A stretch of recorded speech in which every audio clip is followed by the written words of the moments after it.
Welcome to HR and Career with AldeenST. Aldeen is a passionate human resource professional and career coach on a mission to explore and find best practices in HR and career development. Join AldeenST and her guests to explore the complexities of human resources and career development. This is HR and Career with AldeenST. Welcome to HR and Career. I'm your host, AldeenST. Today, I am joined by Aline Ayoub, and she is the founder and owner of Ayoub HR, which was founded in 2011, focusing on helping small businesses become compliant.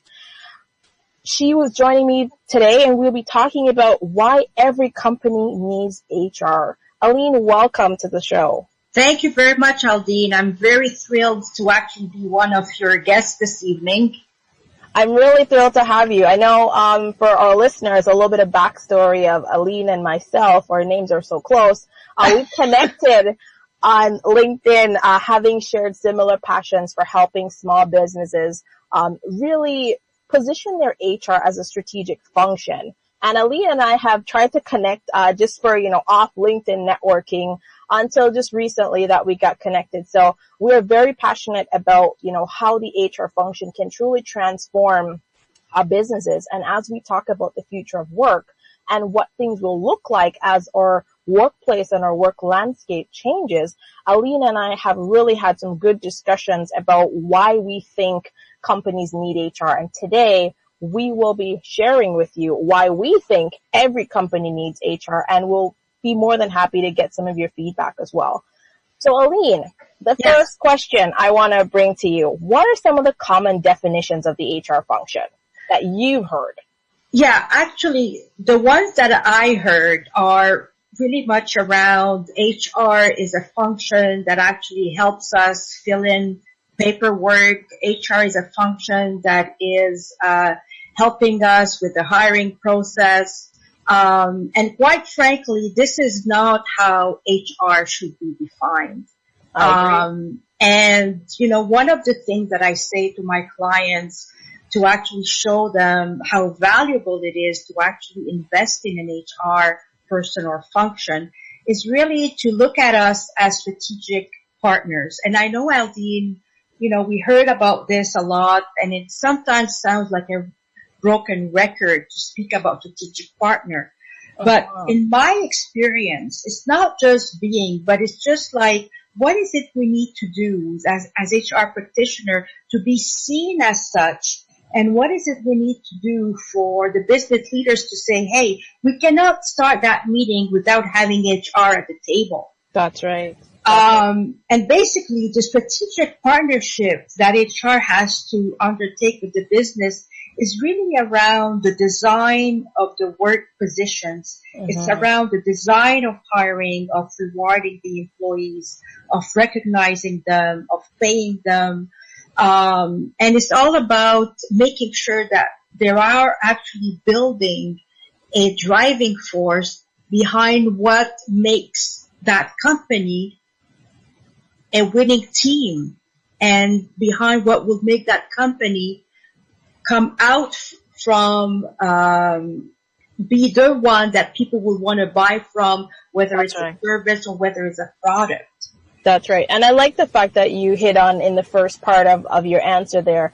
A lot of people still see HR as an admin function. Absolutely. I've seen so many job descriptions where office manager /HR or, an assistant /HR. And I think that HR continues to carry that administrative piece. While we do have a lot of administration, I will say, in our function, but that does not, I don't think, in any way, shape, or form describe what HR can truly bring to the business. Another way I've seen HR described too is a hiring, firing function. So we're a more transactional function. We get people in and we manage them out. Very true. So we're not just admin, but we're also kind of a gatekeeper. Yeah. And I like that you mentioned a strategic partner, because as we dive into further into our discussions today, we're going to talk about what that strategic partnership looks like. Right. And some of the main ways that we have partnered, we are partnering with businesses right now so that we can help them become more strategic. Exactly. I wanted to ask you, Aline, how do you describe the HR function? Because I remember in a conversation we had just recently, we were talking about, how when we go into to meet with clients or meet with organizations, we still have to define HR for them. It's surprising how many people still don't have a clear definition of what HR is. So in your opinion, when you go into these meetings, how have you defined HR? Actually, what I say to my clients is that exactly what you just said. It's more than just hiring and firing. HR provides leadership in all aspects of the organization. Like, right. We help the organization, we act as mentors, we help them to develop career development programs, show them how to resolve conflicts, we help them create a positive work environment. In essence, for us to earn that seat at the table, we need to position HR in such a way that HR is no longer perceived as a cost center, but it is perceived as an area that actually would benefit the productivity of the company and the profits of the company.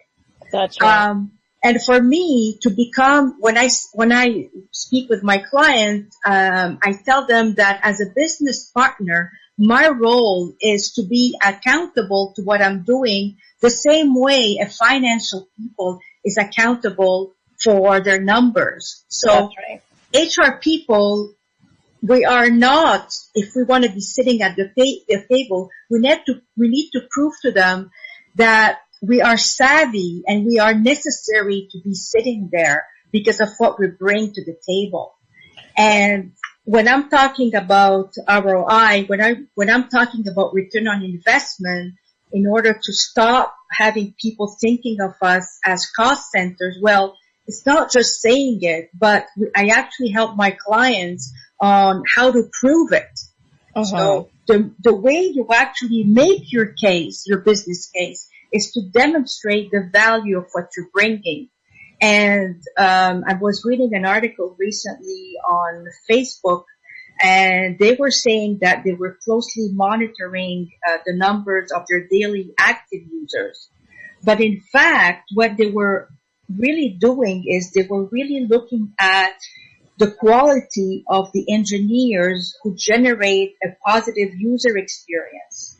I see. So it's really whatever drives the business has to drive the HR numbers. And HR should be waiting for the top-down strategy to be put in place, and then they need to strategize about how HR can help the company deliver. Right. And once we do that, we need to do it over and over and over again to demonstrate our value and come up with numbers to the owners, to the CEO, just like a CFO would do with its own ROI. That's right. And I like three things that you mentioned there. Yeah. One of which I'm going to challenge you a little bit on. So the first two is I really like the fact that, you have to, one, demonstrate the value if you're going to be a partner.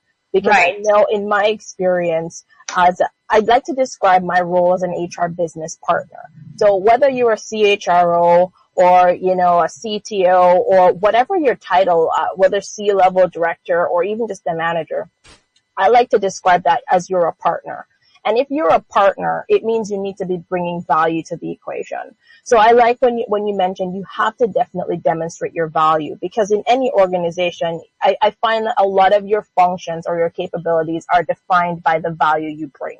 Absolutely. There's a reason, I think, why accounting, procurement and sales get such a high, they're held in such high esteem. And it's because you can quantify what they bring to the table very quickly. You can know if your sales team is selling or if they're doing better every year by the numbers. You can know if your accounting team is doing a better job at your ARR AP by the numbers. Even in terms of growing your bottom line, checking on your margins, you can know by the number.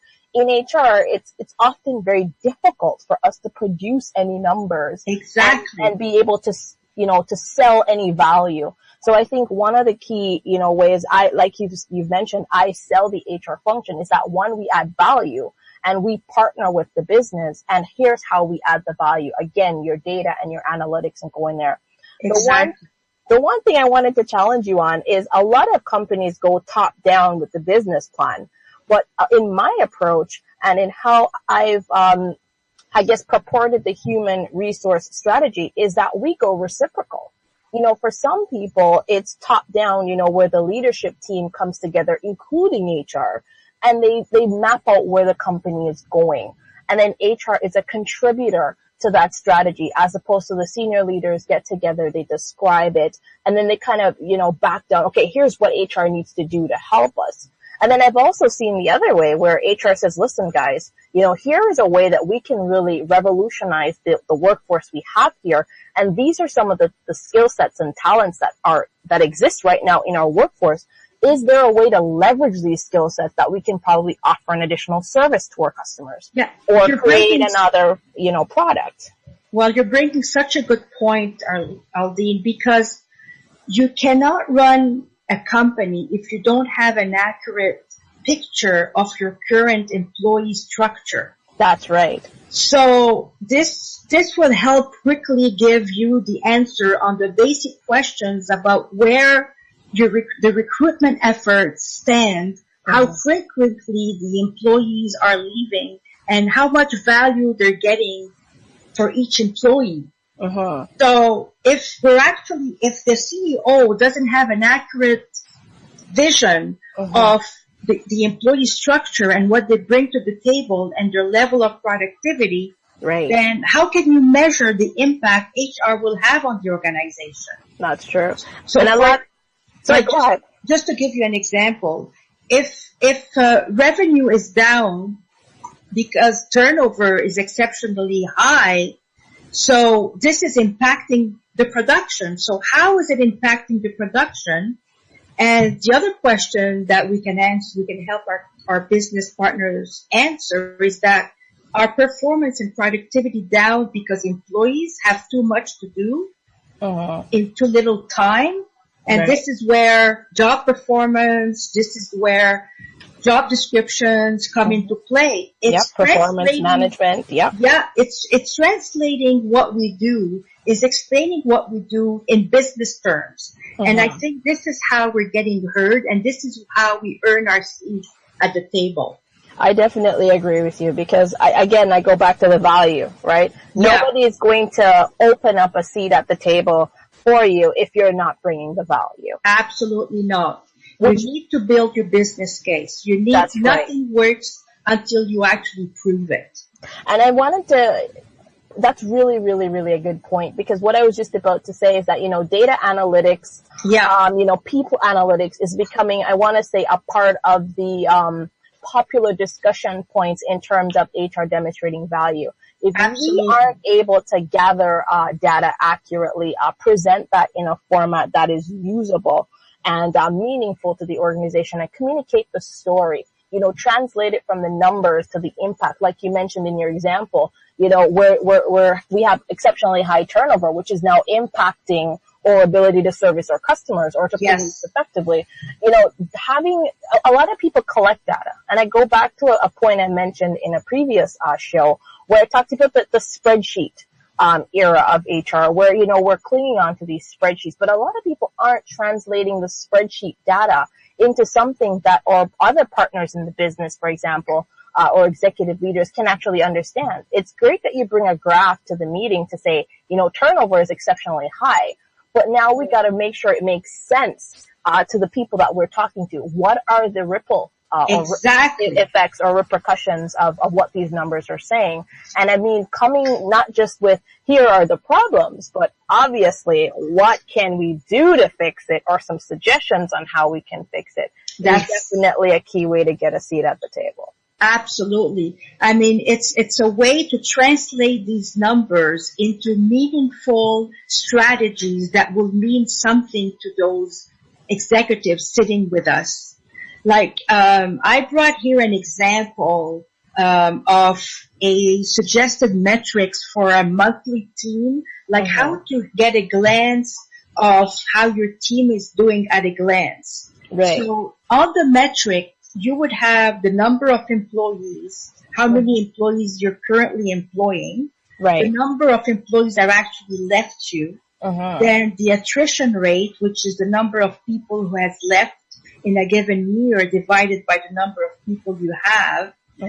Then you get to the number of open job positions, the titles, the number of employees that you have onboarded, and you, with all these numbers, with all these metrics, you are able to actually come up with a revenue per each full-time employee that you have. That's right. So how much revenue you bring is divided by the number of full-time equivalents you have. And this will give your executives a value of how much money each employee is valuable at, and therefore they can measure the productivity each employee is bringing to the organization that way. That's right. And I think, again, to your point, Aline, you have to have those numbers.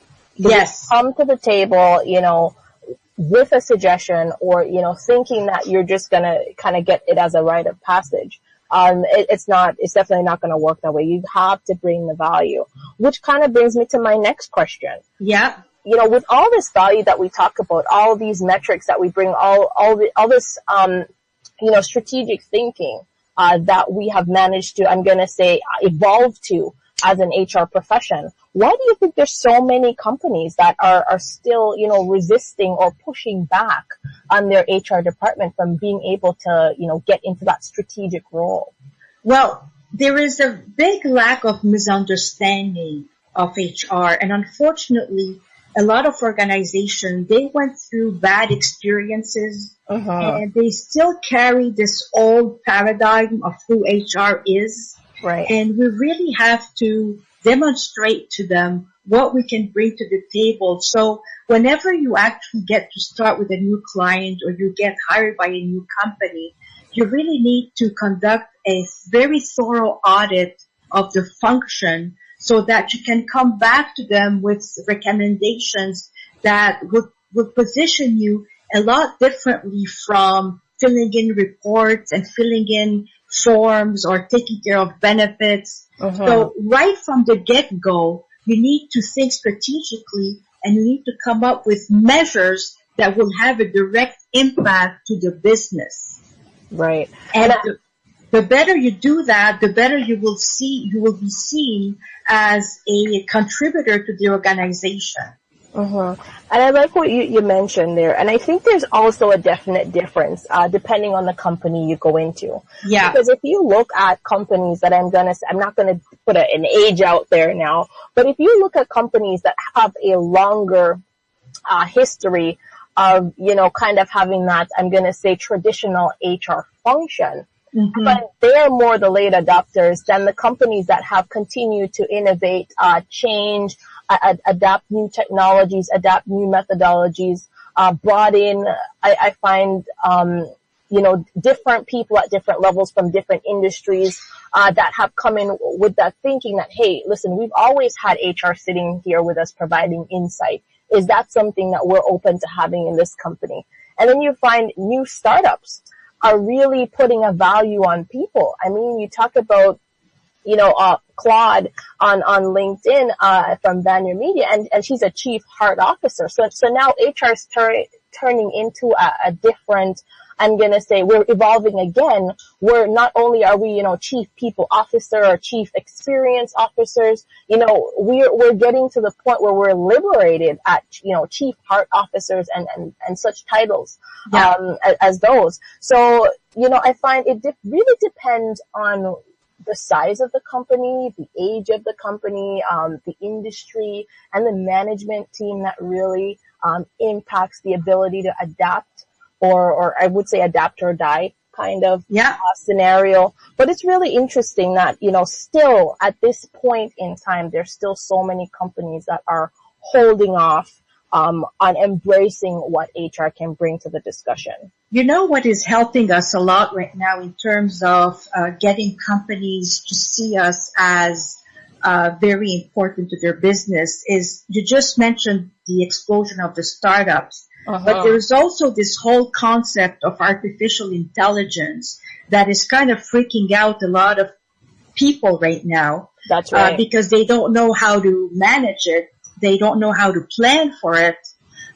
Big data, the sharing economy, this whole difficulty around talent acquisition. That's right. So these new things are transforming the workplace in such a way that these newcomers, those that are actually thinking that HR can be managed electronically, can be managed through HR management systems, but people cannot be managed that way. That's right. These are the ones that actually understand the value that we bring. Because I'm very convinced that it's our time right now. HR is on stage right now. That's right. And the more we're going to go towards automation of the HR function, the more relevant we are going to become for these organizations coming out the windwards. That's right. And I definitely agree with that because, I mean, the more technology comes into HR, you still have, because those companies don't understand, the HR function itself, we still play such a vital and pivotal role. Absolutely. Making sure that, one, the technology fits the workforce that it's coming into. Yeah. Two, that whole change management process. I mean, it's good that we have AI that's now interviewing people, and doing all these, I'm going to call, simplified functions or tasks or partial tasks of HR. Yeah. But you still have, so much more that technology is going to do, right? And so much more that HR professionals are going to need to do to ensure that the technology comes in and does what it needs to do properly. Absolutely. So, I mean, a machine cannot replace an HR professional executing successfully change strategies. That's right. That's impossible. That's true. So knowing how to link change to the strategic needs of the organization is actually a way to minimize the employees' dissatisfaction and resistance towards that change. And who's the best person to do that other than an HR professional? That's right. That's right. We should be the transformation champions. Absolutely. For the organization. Absolutely. For sure. And that's another definition that I very often use to talk about HR. We are a change champion. We are the ones that actually can help organizations going through change, help them create their organizational culture that aligns with that change, and monitor the employee satisfaction. Right. And come up with results, again, proving how effective those changes are by demonstrating numbers to the business owners. That's so true. And I mean, that segues really nicely into what I consider the big five of what's happening in HR right now. Because we talked about, how valuable we are, but if there's any doubt in our listeners' mind, or, maybe we've got some CEOs listening and they're trying to really understand some of the key points or the key areas that HR really touches on. The first one I wanted to bring up was mitigation and management of risk. So yes. I mean, just what you talked about, being able to lead the change and the training and all that comes in. There's a lot of risk, that comes into, implementing all of these changes. So I know HR comes in from a policy and documentation standpoint, compliance and training. Have you had, any experience that you probably want to share with us, Aline, that really bring home the point or drives home how mitigation of risk continues to be a key function and focus for HR? Absolutely. Are you referring to a situation where change management is involved? Well, more of the mitigation and management of risk. Yeah, absolutely. Absolutely. One of the key factors of doing that is really to tie in the business strategy to the HR strategy. Right. So in many occasions, business owners, they just think about we need additional people in order to make ends meet. Well, this is where an HR professional can guide them by taking a look at their metrics, taking a look at their jobs, taking a look at if there is any duplication going on, at the outcome of what their people is doing, and at the productivity, at the added value to the profits of the organization. Right. And this is how we will be able to mitigate the number of employees they need by helping them, making sure they have the right people at the right roles and at the right time for their business. So we mitigate risks and we mitigate what they do around their business by making sure that it's aligned, that the HR strategies are directly aligned with the business strategies so that we can help them meet the goals and the action plans a lot more effectively that way. Not in spite of people or in spite of, things we would put in their way, but with people, with proper mentoring, with proper career development programs, with creating a positive working environment. That's so true, because a lot of that risk too is even with the constantly changing, I'm going to say, legislative landscape, because as we have evolved and as things have changed, we've had, laws change, employment standards are changing. Oh so my God. A lot of people think that, HR is a function I can delegate to somebody, or maybe I can split this into, have a couple of managers, take on different HR responsibilities.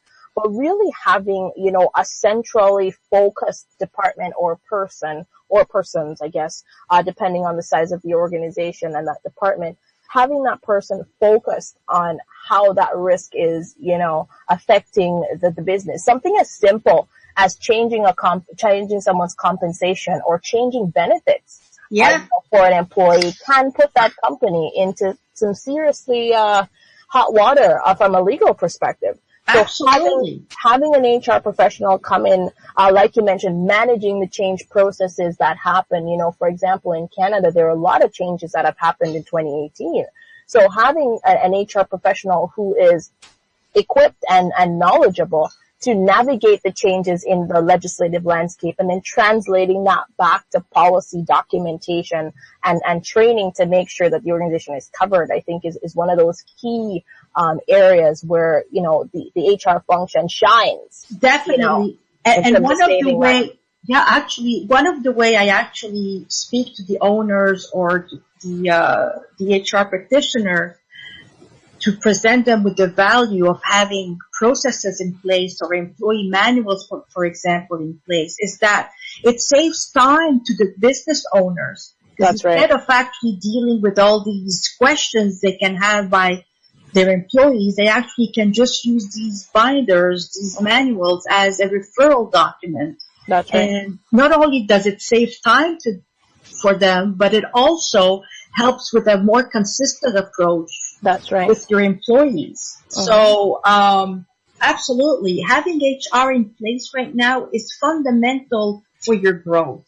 I agree. And I mean, one of the other key points I wanted to bring up since you talked about growth is a talent acquisition and retention. Yeah. Now, a lot of people talk about the war on talent. I think there's always been a war on talent. Absolutely. Just that now, I think, as the pendulum swings, now it's swinging, I think, more in the favor of the talent than the employer. Yeah. So you've got more people being a lot more picky about where they want to work, how they want to work, under what restrictions are they willing, exactly. To continue to work. So it becomes a bigger question than, just, forking out thousands of dollars or, going 10 or 50% above market rate to get the top person now. Now people are starting to look at, how much flexi time do I have? How much vacation time do I have? Yeah. What kind of accommodations will this company make for me? And those are discussions that I want to say a senior manager or a senior level executive does not have time, I would say, to navigate that as well as balance the risk as well. Because I mean, as again, the legal landscape changes, how you approach different people and the different types of employment agreements that we sign off on and different policies that we implement will have that impact. So definitely having HR involved in your talent acquisition and retention strategy, I think is very, very important. And the other element in today's workforce is the multi-generational workforce. That's right. The better organizations are able to actually be agile around these different generations they hire, agile in such a way that there's no cookie cutter benefit, there's no cookie cutter way of providing feedback. The better their position in retention and productivity and employee engagement. And without us being there to help them along with that, they cannot be doing it on their own, because to your point, a business owner is there to grow its business. They're not there to start looking at who's going on mat leave and who's requesting a sick leave and who's being late at work. They need to focus on growing the business and let the HR professionals deal with everything else. And you see, that's where the partnership comes in.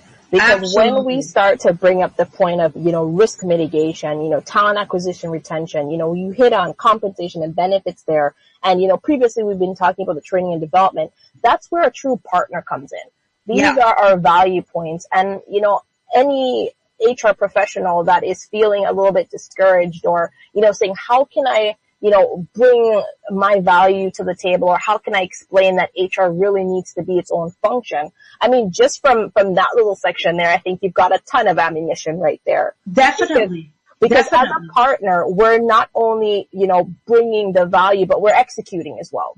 Exactly. Part of our value is in the execution. So it's great that we're identifying all these things and measuring all these things and bringing, all these other things to the forefront. But another part of adding the value and being a partner is being able to execute on these things, to be, I'd say, dependable, to execute and held accountable, as you mentioned earlier,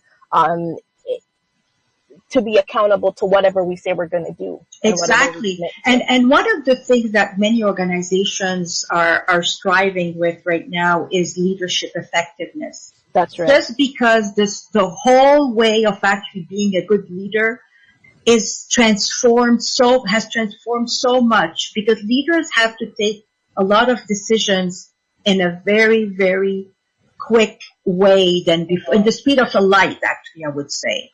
Mm-hmm. And who else is better than an HR professional to guide that leader to become a better leader, to become a better manager of people? Because what happens in many organizations is that you get promoted based on your technical skills. However, you can do the job, but you don't know how to do it with other people around you to help you.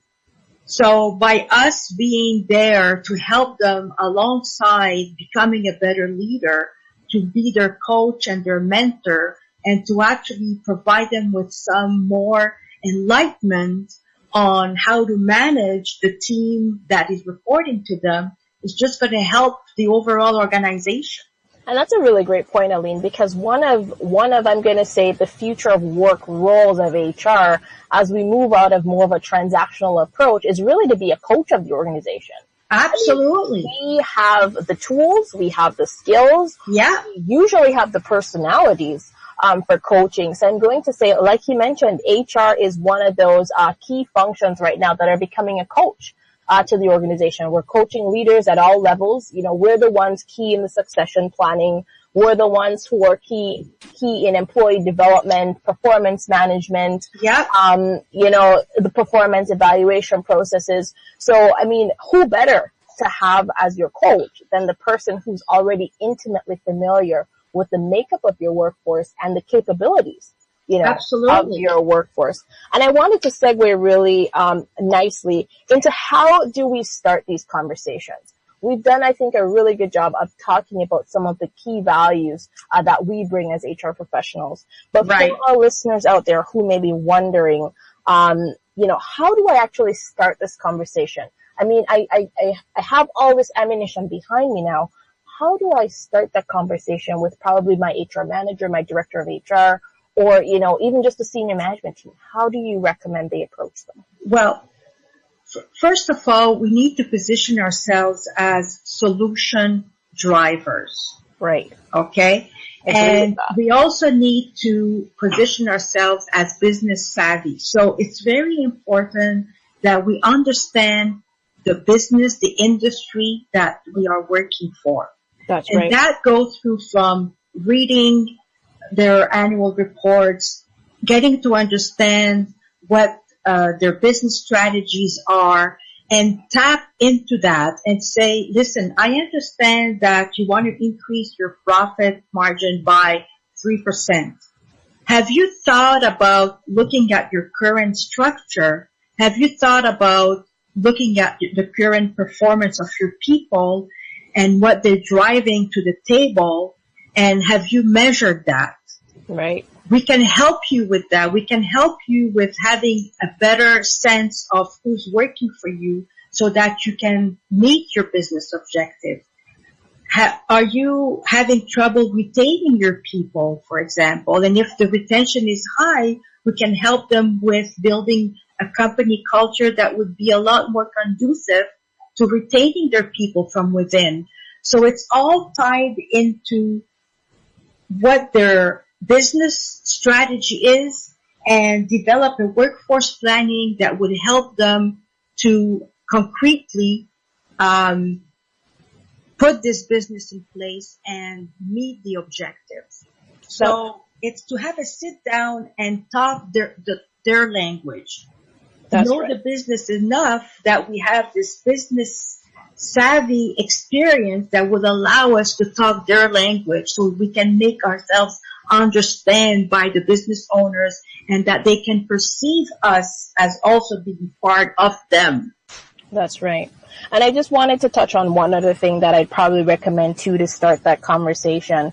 Yeah. Is be open to the criticism and the rejection that may come. Absolutely. Because just because we're advocating, we need, we have the value, we're able to do this. I love the idea that you mentioned there of volunteering, basically, to, tackle those issues that come out of learning about the business and understanding the industry. But be ready for rejection. Absolutely. Because I am yet to hear of a story where they immediately jump on it and go, oh my goodness, thank God HR is here, let's get it done. It usually takes a process of, demonstrating the value, doing something small, probably getting a win off of, a small project, and then building that momentum. So, just wanted to put in there too, that just be ready for the criticism that's going to come when you bring that to the table, if that was never discussed before, maybe that was pushed off before. Mm-hmm. And then be ready, to take that feedback, because sometimes the feedback may give you an insight as to what they want to hear and what they need to hear to give you that okay. Absolutely. And the best, actually, you're bringing such a good point, because there will be criticism. That's right. You will get challenged around the table, because unfortunately business leaders are not used to this type of conversations, because sometimes they perceive it as a lack of time. But however, again, as I said before, if you show them how you are going to measure the results, how you are going to measure the outcome of your actions in dollars and cents, that's right, you'll be talking their language, and they will start listening to you. That's right. And they may not action right away, but just the fact that you've got their ear, like you mentioned, that's just right. Listening. Exactly. Make sure we do that. And it's right before we go for our first break. Yeah. How are candidates impacted by the absence, or I'm going to say absence. I'm going to leave it there. By the absence of a strategic HR. Big time. The first thing that comes to mind is the job dissatisfaction, basically because there are no job descriptions outlined. There's no communication going on with employees. Employees are feeling not being treated fairly. The leaders are not listening to the queries of their employees. Right. So they find themselves isolated, no feedback. So the retention rate is dramatically low. Because of no company culture. So they tend to leave the organization because they are unhappy there. That's and right. The productivity of the business goes down. So there are a lot of the brand of the company on the street also gets a hit. That's right. Because employees leaving you will talk about you on the street. And if they're leaving you for the wrong reasons, then your brand is going to be impacted. That right? Those reasons are going to be broadcasted for sure. Absolutely. Just the whole fact that a strategic HR process, we've talked a lot about that, but the lack of strategy, or I'm going to say the absence of a formal HR function, I think is even more detrimental to the organization than probably even any other function I can think of. Because like we mentioned in the beginning of our conversation, having the right people in the right place at the right time. If we have the wrong people in the I'm going to say the right places, because the jobs are probably key functions for the business. We have the wrong people in those areas. Not only are we doing the people a disservice, but we're doing the business a huge disservice. I'm going to give you a very practical example here. Firing an employee and doing it the wrong way can cost an organization a lot more money than if they are to hire someone that knows how to do it well. That is true. Just that by itself. That is so true. Actually is adding so much value to what we do. That's right. And probably just the lawyer fees for consulting on that bad, that's right. I mean, just that alone, I think. Just that alone justifies our presence big time. Perfect. Well, on that note, Aline, we're going to take our first break. We'll be right back after this short break.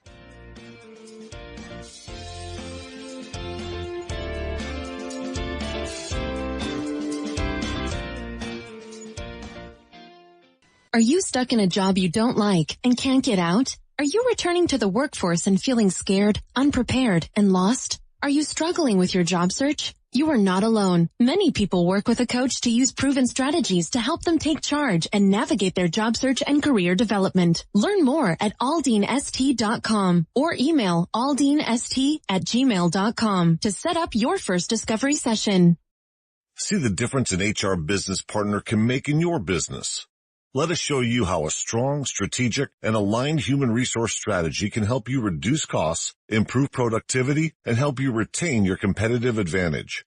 Make your human resources strategy part of your business strategy to drive real business results. Let us show you how at AldeenST.com or at AldeenST@gmail.com. Aldeen Simmonds Thorpe Consulting, transforming your business with the power of people. Boost your job search with a masterclass. Learn how to optimize your efforts, use multiple strategies, and get hired faster through our Job Seeker Masterclasses. Learn how to craft an outstanding resume, network yourself into a job, and interview like a pro. Join a class today at AldeenST.com. Optimize your job search and get hired faster.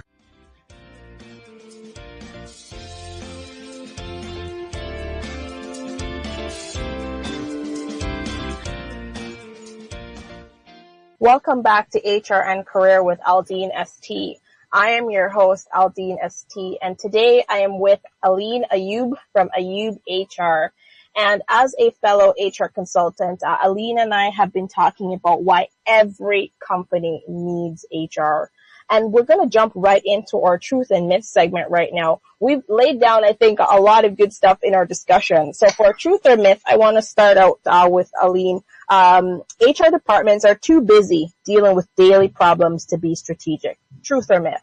Well, that's a huge myth because based on everything that we've discussed. That's right. Those that actually still say that about us, they don't have a clue about the HR function. That's right. That's right. The other one I got here, HR managers just hire employees. Truth or myth? That's definitely a myth. That's right. We spend a lot more time in meetings and in transformation and help. That's true. And we spend time hiring people. Perfect. And the other one I have here is all HR departments operate the same way. That's the most unfortunate myth I've ever heard. Because if anything, the reputation of HR very often stems from one bad experience an employee or a business person had. That's right. That's absolutely a myth. And I definitely agree, especially with the future of work and the agility of HR now. You can't really judge an HR department by your previous experience. Absolutely. You have to trust that each time you bring somebody fresh in, once you've done your due diligence and, vetted your process through, you should be bringing, I'm going to say, a new experience and a new set of ideas to the table. Definitely. Truth or myth? HR is a lone wolf. It is true. It is true. I often say HR knows everyone and no one knows. That's right. I like that. We know everyone and no one, because again, with the seat at the table, a lot of the times, you find that, this person says, we need to have this, we need to have marketing here, we need to have procurement here. There are very few times, that it's positive, and I've heard we need to have HR here. Yeah. So sometimes it does feel like a lone wolf. I want to say being more of a partner to the organization, we shouldn't be a lone wolf. Yeah. But, no, I have to agree with you in a lot of cases where it's true. You never know in what situation you will find yourself. That's right. So you can't really become friends with anyone in the organization, because you don't know in what situation you might find yourself with that employee one day. That's right. That is right. My other one for you. Yeah. People go into HR because they like people. Truth or myth? It's partly true, partly a myth. And I'll tell you why I say that. It's more true than it is a myth. But people that think that, because I like people, I can do HR.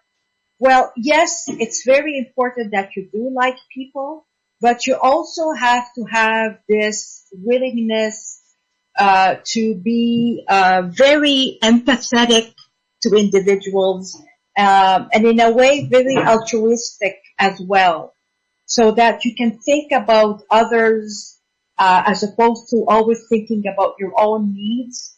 So you care for people, but there is a special way of caring for people to be in HR. That's right. It's a lot more profound than just saying, I like to be with people.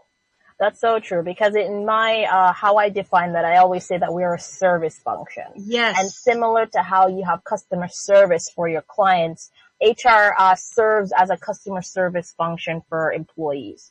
So you don't just have to like people, like you say. There's more empathy around that. There's more customer service orientation that goes into that. And I find sometimes the people who like people, they don't do so well in HR either, because they focus so much on being likable, that they fail to be able to, have that objectivity. Absolutely. And the strategic thinking that's going to get them into that strategic partner, frame of mind, and even to that point, for the organization. Exactly. And the last one I have for you, truth or myth?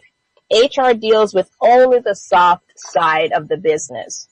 Therefore, they shouldn't be held accountable. Oh my God. Talking about a huge myth here.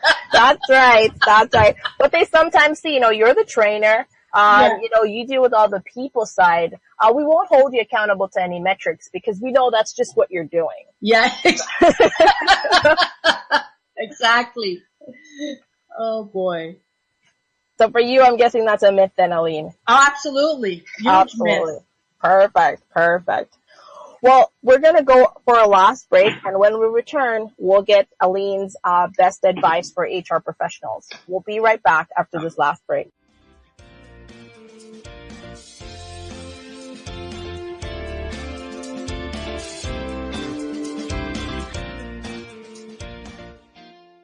Are you stuck in a job you don't like and can't get out? Are you returning to the workforce and feeling scared, unprepared, and lost? Are you struggling with your job search? You are not alone. Many people work with a coach to use proven strategies to help them take charge and navigate their job search and career development. Learn more at AldeenST.com or email AldeenST@gmail.com to set up your first discovery session. See the difference an HR business partner can make in your business. Let us show you how a strong, strategic, and aligned human resource strategy can help you reduce costs, improve productivity, and help you retain your competitive advantage. Make your human resources strategy part of your business strategy to drive real business results. Let us show you how at AldeenST.com or at AldeenST@gmail.com. Aldeen Simmonds Thorpe Consulting, transforming your business with the power of people. Boost your job search with a masterclass. Learn how to optimize your efforts, use multiple strategies, and get hired faster through our Job Seeker Masterclasses. Learn how to craft an outstanding resume, network yourself into a job, and interview like a pro. Join a class today at AldeenST.com. Optimize your job search and get hired faster.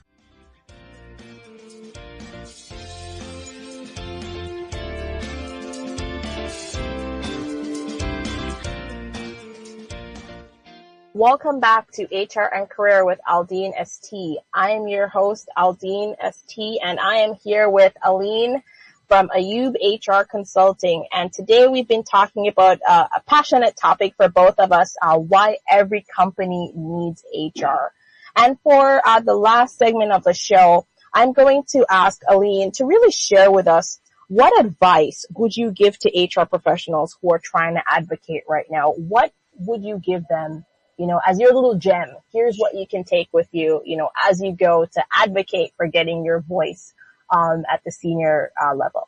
Absolutely. Just think about one example here. Think about you are coaching a team and you need to find the best players to win. What would you do? Right?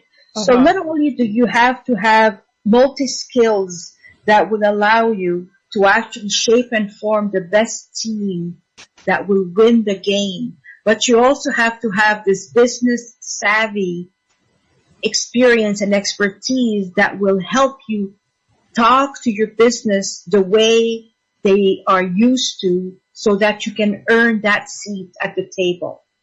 That's awesome advice. And I like that you end on the note that we be a coach, because a part of, interacting with the organization, being strategic, supporting all these changes, it's not us coming in and wiping a magic wand. It's really us coaching the organization and the different participants to get to that point. Exactly. So really great advice, Aline. Thank you so much for joining us today. And that was my pleasure, Aldeen. It was a pleasure. No problem. It's a pleasure to have you, Aline. And I want to thank our listeners as well for joining me for another episode of HR and Career with AldeenST.